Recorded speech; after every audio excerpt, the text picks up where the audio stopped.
This is the Doing Scary Things podcast. I'm Katie. I'm a veteran photographer, a serial entrepreneur, an aspiring author, and a relentless optimist. I'm a slow-talking, deep thinker from the Appalachian Mountains. I'm Anna. I'm a prodigal musician, an accidental psychotherapist, and I'm living life mostly by experiment and endless curiosity. I'm a redheaded speed talker from a Midwestern farm town. The purpose of this podcast is to talk to people who are doing some pretty scary things in their life about what it takes for them to push past fear and keep themselves going every day. We'll also unpack the vulnerable things we're pursuing in our own lives and hopefully offer encouragement to you wherever you are on your journey. Man, that was brilliant. Hi, everybody, and thanks for tuning in to today's Doing Scary Things podcast. If you have hung in with us so far, thank you. We are so excited. And we're also excited today because we are actually releasing our first single called Collide.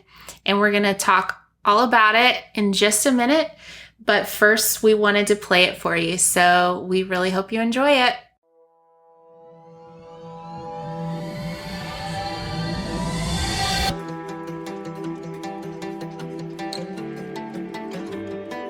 Darkness is falling, but I'm not afraid. In the west is a glimmer. It's the death of a day. I'm awake and I'm waiting to look in your eyes. This is what happens when worlds collide. Locked away in my memory. Surreal as it seems, this morning I called out from the dregs of a dream. All the air was a tremble. We were coming alive when we saw it happen. Our worlds collide. With a crash, we were shattered. An explosion of light. Nothing else even mattered. It was the death of a night. 'Cause when we found each other, we had nothing to hide. This is what happens when worlds collide. Everything changes, but it's all the same. And I never expected to wake up this way. Try to capture this feeling that's frozen in time. This is what happens when worlds collide. With a crash, we were shattered. An explosion of light. Nothing else even mattered. It was the death of a night. 'Cause when we found each other, we had nothing to hide. This is what happens when worlds collide.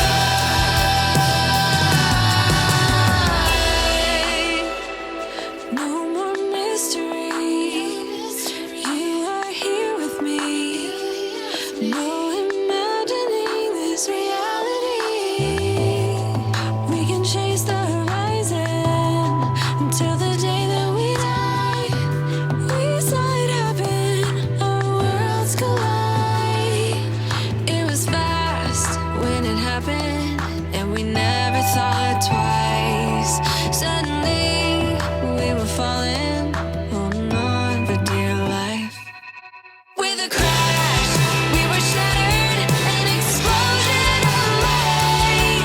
Nothing else even mattered. It was the death of the night. 'Cause when we found each other, it made everything right. This is what happens when worlds collide.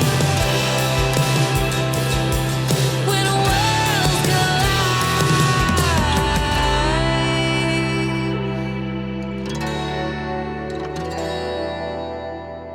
Thanks for joining us today. We are going to tell you all about our song Collide, which is our first single. We're releasing it today. It's out. It's out. It's That's out. so exciting. It is exciting. And terrifying. Both. Together.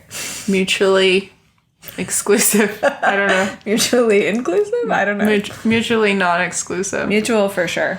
So this song is clearly one of our favorites because it made it onto our record. Every creative output has a process, right? So this song has its own process, and you'll see as we talk about each of our songs on this project over time that the processes are really different. Collide was actually the first song we recorded. Right. Which is interesting. It is interesting because we actually didn't have it in mind. How exactly did that happen that we wound up pulling Collide out of our back pocket? Do you remember? It was sneaky. It was sneaky. Well, I knew, so we were working with our friend Jason Wilkes. We had sent him over some demos, and there were songs like Close, a song called Good Man that we recorded later. You know, there were these songs that were kind of our favorites up until that point, and we had sent them over for feedback or to see if he had a preference. And the way I kind of remember it is he was like, any of these could be cool. So like, which one do you want to do? Kind of thing. Well, and he said something that really stuck with me too. Kind of like, yeah, these are all workable and all cool, you know, because we wanted him to help us develop them, I think, a lot too. Like, I mean, our demos were pretty rough, you know, but At that point. But he said, really the most important thing is your emotional connection to the song and That's like right. your ability to emote, basically. And so I think that's maybe what made us go, okay, well, we really like those other songs, but thinking of it through that lens, maybe there are some other options we hadn't considered. And I think that was true for Collide because it was less finished technically, but it was really powerful to us. It was kind of like the dark horse in that regard because it came in at the last minute. You basically came to me with the first verse and the chorus, and I freaked out, as I do when I get really excited about a song. I really, saw a lot of potential, connected with it, even though it was a little bit more of your story, which we'll get into. Right. It was fresh in our minds. We had been working on it. Yeah. And I mean, that's normal of everything. Like when you're in it, you're working on something, it's almost like more exciting in that moment, So I think, Totally. we just kind of pushed it to the top. We sent it to him and I think he ended up choosing it, right? He said, let's try this one. And I think too, I mean, Jason is a country songwriter for country radio. And I think that he connected with it a lot in terms of it had sort of a feel and a vibe that he felt like he could really dig into. Which is cool too, because I mean, even at that point, we were trying to figure out our sound still. When are we not? We still are. But, we were trying to figure all of that out, and we were trying to learn a lot from him, and that was more his wheelhouse. So it did have a little bit of that influence, I guess. Yeah. I mean, that's funny you bring that up because, there was definitely a good amount of time where we thought our songs might be sort of country. And I remember talking about it being kind of like pop country. And right. But you don't really know that until I guess you're making those decisions in the studio. And kind of every time, like with Jason, and then we worked with a different producer that did this as well. Like they would kind of play a guitar part and they would say, okay, this is kind of like more country, this is more rock. And it was like every time we were picking the rock version. Yeah. And so that's kind of how it turned into what it has. Yeah. But that is an interesting point to note. Yeah, definitely. Well, and I think that his own style as a country writer is like rock and country married anyway. So we're right in that area with him at the time. And I guess we've drifted a little bit more from the countryside, but that's okay. It's just funny though, because we both like love 90s country and, we're all about that life. So it's just... The line is so fine, though. Anybody who listens to country music on the radio today, like, I'll back up. I can always tell who doesn't listen to country music on the radio today because they'll be describing something as pop or rock. And I'm like, nope, that's a country singer. Right. Because it is such a Yeah. fine line. And people like Taylor Swift and Sam Hunt and all these sure. people have really Blended it. Yeah, it is what it is. Yeah. You decide. We'll let you decide. So this song is based on a dream that I had, which was basically just a memory of a real experience from when I first started dating my now husband, John. He was on tour, right? Yeah. And you guys met. Yeah. And then because he was on tour, he continued and went home and you guys lived in different states. Right. And so you'd been talking, but you Yeah. were waiting to meet again. That first time that we met back up, basically, I got to go to another show in a neighboring state to my state. And then John was going to come spend a week with my family. So I went to this show with a carload of my friends and they were all excited. Of course, I was super excited and nervous to see John again in person after all those months. And so we'd been texting throughout the day, and it was like finally the moment when we were actually going to be in the same geographical location again, finally. So we were trying to find each other, and he actually wound up coming outside through the front doors of the venue, and I was in the parking lot walking in towards the venue, and we sort of like met halfway. And as cheesy as this sounds, and I really understand that it does sound cheesy, and it kind of was, it was literally sunset, and he just walked right up to me and he said verbatim, "This is what happens when worlds collide," and kissed me. Yeah. Like in the sunset. So it sounds cinematic. He kissed you. Yeah, he kissed me, girl. John. I know. I guess he was happy to see me too. Yeah. So, I didn't know that part. oh, it got a little steamy. Let me, wipe off my sunglasses. Just kidding. Anyway, John, way to go. Like, I know. I want to know how long he'd had that planned, first of all. Entrance. I know, right? He had that planned. He's very sentimental, and I feel like I'm really not good at that. And somehow he's really good at it. And I don't understand how that works, but I admire it. Love it. So fast forward several years later, but we're not saying how many, you had a dream about it. Yeah. Is that right? Yeah. So fast forward to, we dated long distance for like 4 years. We'd been married for years. And it was just kind of, in the middle of our normal life many years after that happened. And one night I just randomly had a dream that was basically just reliving the memory of that little sequence of events just in Technicolor. Like, it was super vivid. And I woke up from that dream and was just like, wow, like, I haven't thought about that in a long time. Like, Yeah. I won't say I had like forgotten about it. It's a pretty cool story from our relationship that I'm sure I would have remembered if someone asked me about it or something, but it was vivid in my mind, and I was like, dang, that also sounds like a song lyric. I want to like try to capture the feeling of that moment because it was so powerful, and I just relived it in a dream. It's funny that you say that because Capture the Feeling actually made it into the song too. Yes, it sure did. I do feel like over the last couple of years that we've written together, that's not super uncommon that you would give yourself or both of us a prompt to kind of work off of. So that makes sense that you were like, ooh, that sounds like a song lyric. Yes. Let's see where that goes. Yeah. In the practice of songwriting, I think that's a really common, even more common experience now, that I'll just hear something, a concept or a phrase or something, and be like, wow, how can I use that? How can I develop that? And I know that that is a sort of a common technique for other songwriters, and you just learn to sort of have this lens that will sort of catch those things as they happen around you. Just a couple weeks ago, I wrote a song that I really, really like, and it all centered around just a sentence that a friend of mine said to me, and I even told them in the moment, like, dang, that sounds like a song lyric, and it turned into a really cool song. You made one. Huh? And you made it into one. Yeah. So just like that experience was so loaded, it was loaded with meaning and emotions and all this stuff. So there's a lot to sort of tease out. Sure.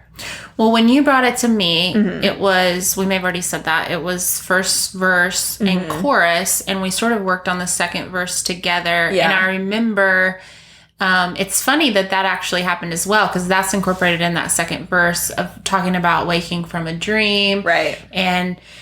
But I remember us talking a lot about, okay, what do we want the second verse to convey? Yeah. And it was like, first of all, anybody who's married, even if it's like amazing, I don't think anybody would argue that it's like nothing like when you're dating. The feelings are different. It's just Right. very different. I don't know how else to say that. Yeah, just years down the road, it's almost a different relationship in terms of like that snapshot in time compared to a really early snapshot in time.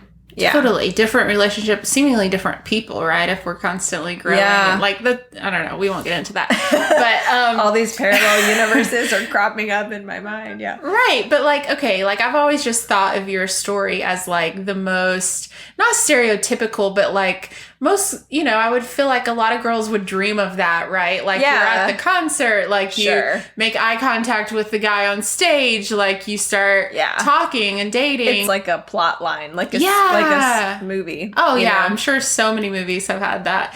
And so it's like, what do movies not have 10 years down the road or whatever, you waking up day after day doing the same routine? And I'm not saying that marriage isn't great. It's just we were trying really hard to show the contrast. Like Yeah. we wanted to explain like, oh my gosh, I had forgotten that was part of our story, or I had almost forgotten. Right. Because like you're here with me. Yeah. And everything's great, but it's like, it's so easy to take for granted almost. Yeah, totally. Because it's like the new normal. And I think that's so true. It's like writing it from, where I was when I remembered it. Mm-hmm. It was like, I'm in this state of stability and constancy, and like those are good things. But remembering that just the total impact of it, the total... Like it came out of nowhere. Yeah, and it was like paradigm shift for the rest of my life at that moment. And I could even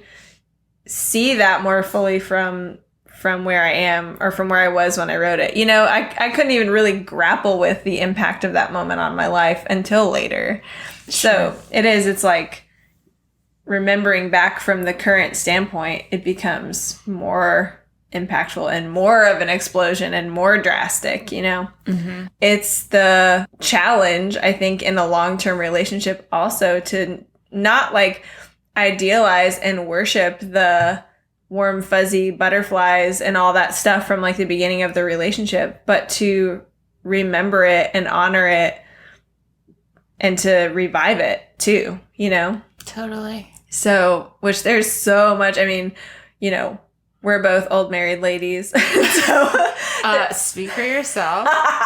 and so there's so much we should and probably will talk about, with regard to marriage and the challenges of that. And that's what struck me, I think, from the first time I heard, it was sort of halfway done, the first time you showed it to me. I loved some of the imagery of the lyrics that you had used, like death of a day. I mean, we both joke about liking dark things. I mean, we don't have to get too much into that. But yeah, the death of a day, like what an extreme way to say, like, the day ended, or, whatever. It's sunset. But like an explosion of light, like all these phrases I just thought were so interesting. Yeah, I feel like, I guess, at least in my opinion, there is something sort of poetic about the way it's written.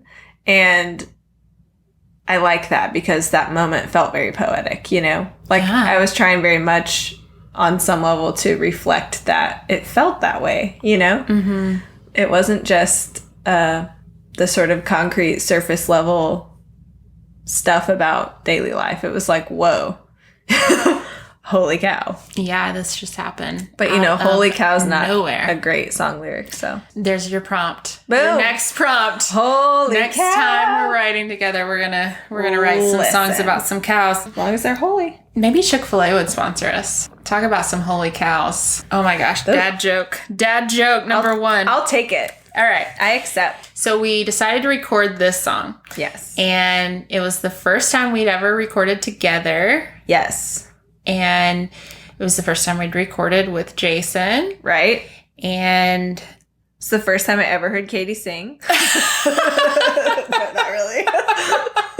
that's only partway true. Not really, but kind of. No, but I do want you to tell about how that was for you, because like it's not like you'd never sung in front of people before, or never sung even into a recording studio, but like this was different, you know? Yeah. Well, and like technically, I mean, I had sung on some of Dan's projects before. Right. Yeah, I guess other than my husband's own recording studio, I had never gone somewhere as an artist. Right. To say I'm an artist and, you Right. know, all the scary Yeah. things that come with that. Totally. It's like putting myself out there, but also really being excited about having that experience where it was like my own. Yeah. You know? Yeah.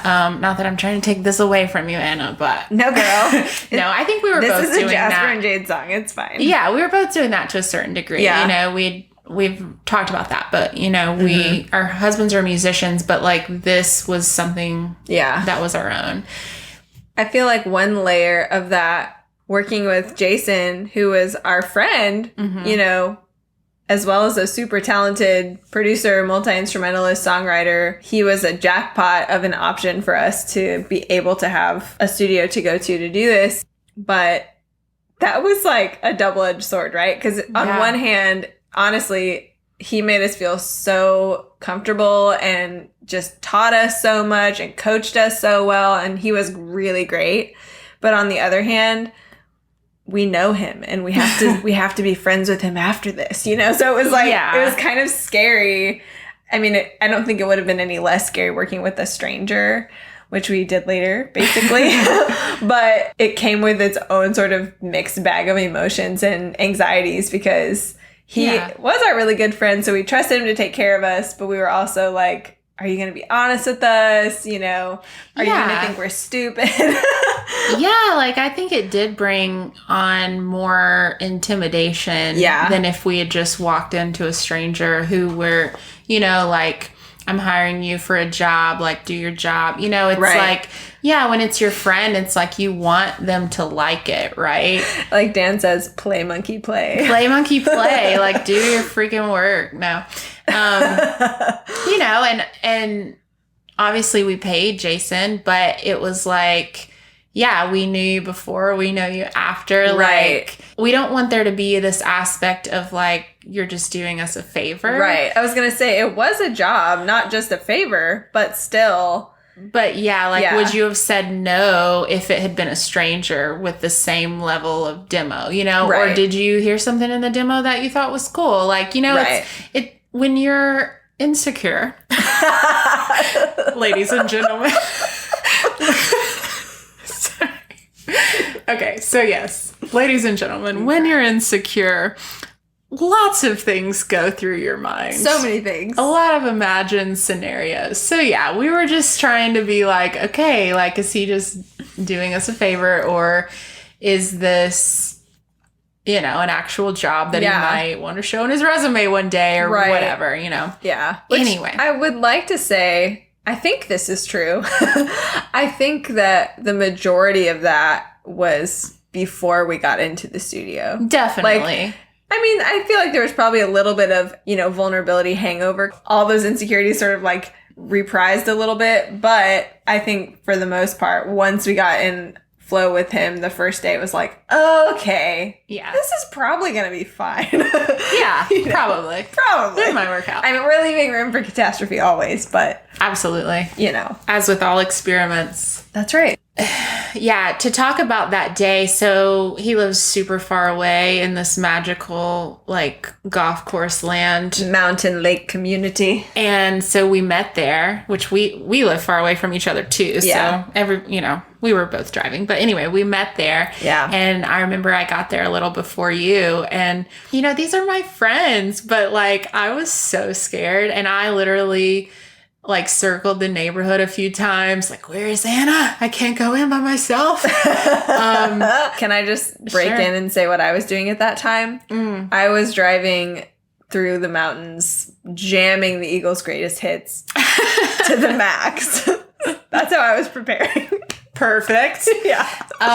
Yeah, and just to be super honest, I started going through my voice memos that I had on my phone. At that point, I had started my book that was very roughly Early started, stages, which yeah. meant I had some voice memos of ideas on my phone.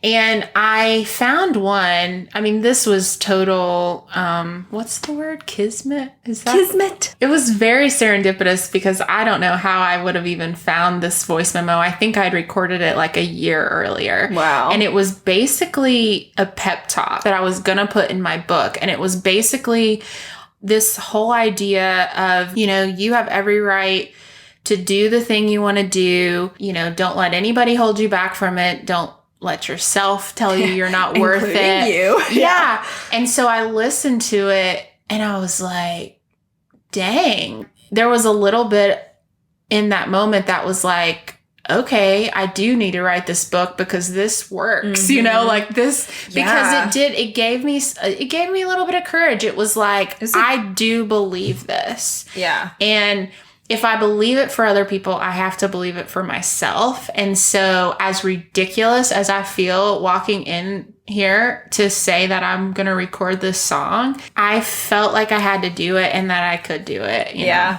I love that. What came to my mind hearing you talk about listening to that voice memo was it's a truth infusion. And I feel like that's your whole book is a truth infusion. But you know, at that moment, it's like, yeah, it happened to be some thoughts that crossed through your own personal brain at some point, and you happened to record a voice memo about them. And maybe it was more meaningful because it was kind of like you saying it to yourself. But if you'd heard anybody saying that to you, it would have been so encouraging because it was just the truth. Yeah, that's what was so crazy about it in that moment. Like, first off, just the chances that I would find it in that moment. But, you know, because, you know, being something that I had recorded so long before and, you know, had essentially forgotten about, but then to hear it through that lens of like, I'm about to preach this to other people. Right. But like, this is what I needed to hear in this moment. And I have to accept it for myself too. Yeah. You know? Totally. It applies to you. Yeah. So we were scared, but as you've told me before, we can do it scared. That's right. That's how we do. And that's how it works. We do it scared. So we showed up and it went awesome. And he treated us like colleagues. like we were real people. Yeah. No, he treated us like professionals. He treated us like equals. He didn't treat us like a beginner. Yeah.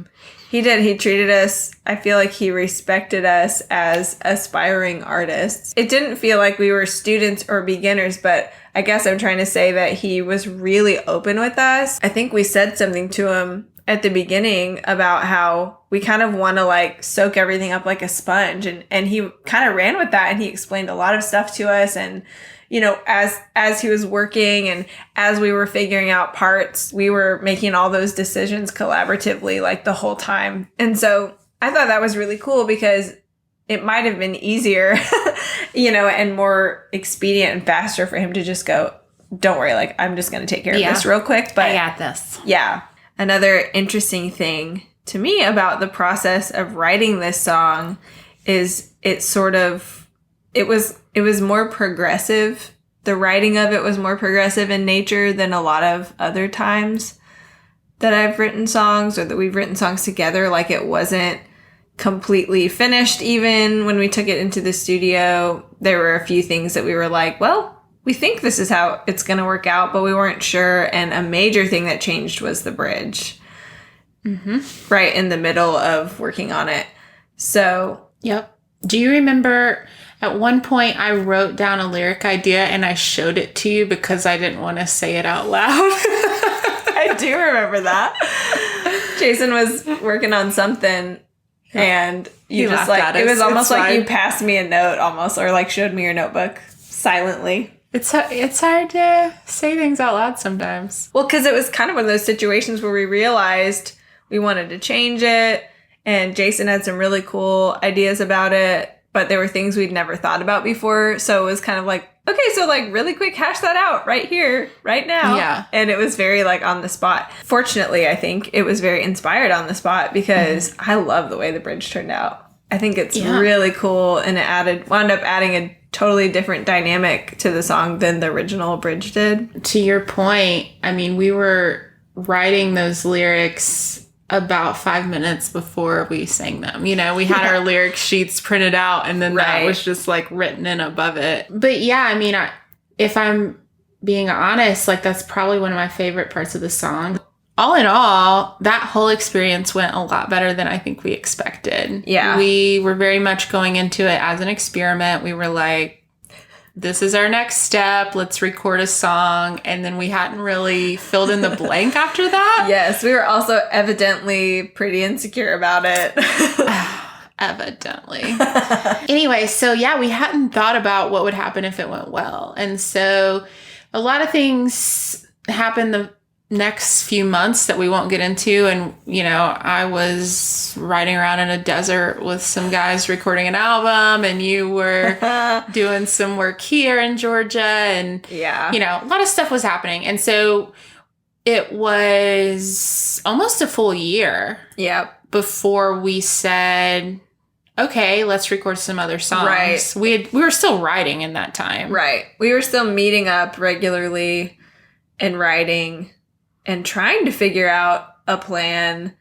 You know, there are just so many things to align. You know, we started with one song as an experiment and sort of the time and resources that were needed for that. Okay, so that went great. So now we want to do a larger project. So now we have to sort of really regroup and figure out how and when are we going to have the time and resources to do that, right? It's kind of exponential.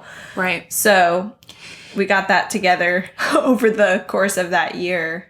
Yeah, and I say all that because when we got ready to record some more songs, as great as it had gone with Jason, he was on his own secret project at the time, which was that he was a contestant on The Voice this past season. Yes, and you all know and love him as Wilkes. We're going to talk to him more about his own experience with that and his own music that he's making next week on the podcast. But because we were ready to record some more songs, he introduced us to a former bandmate of his from the band Disciple, to a guy named Josiah Prince. Yes. And we ended up doing the rest of the songs on the album with him. And it all kind of came full circle because after we'd recorded 5 more songs with Josiah, we knew we wanted to include Collide on the album as well.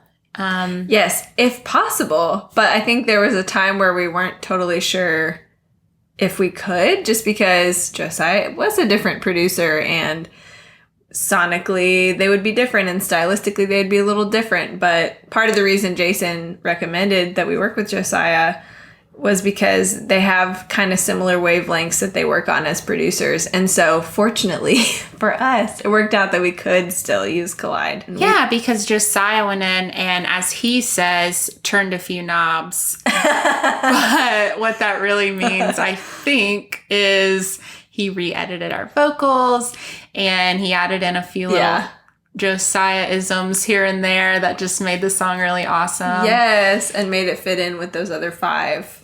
Yes. And so I just thought that was really interesting. So it was the first song we recorded. It was the last song finished. Yep.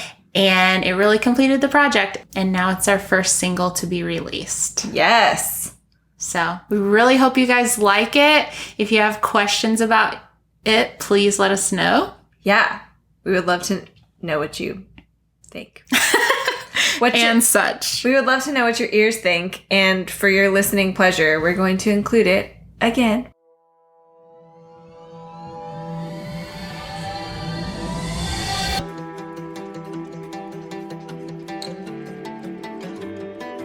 Darkness is falling, but I'm not afraid. In the west is a glimmer. It's the death of a day. I'm awake and I'm waiting to look in your eyes. This is what happens when worlds collide. Locked away in my memory, surreal.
Thanks for listening to this week's episode, Collide. Collide is the first single we're releasing off our upcoming album and can be found on iTunes, Spotify, and anywhere else you listen to music. If you like what you've heard today, please take a moment to leave us a review on iTunes and remember to tune in next week when we interview our friend and producer, artist Wilkes.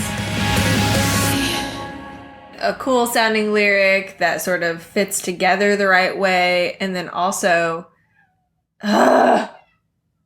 I'm throwing her outside. The cats are fired. You're fired!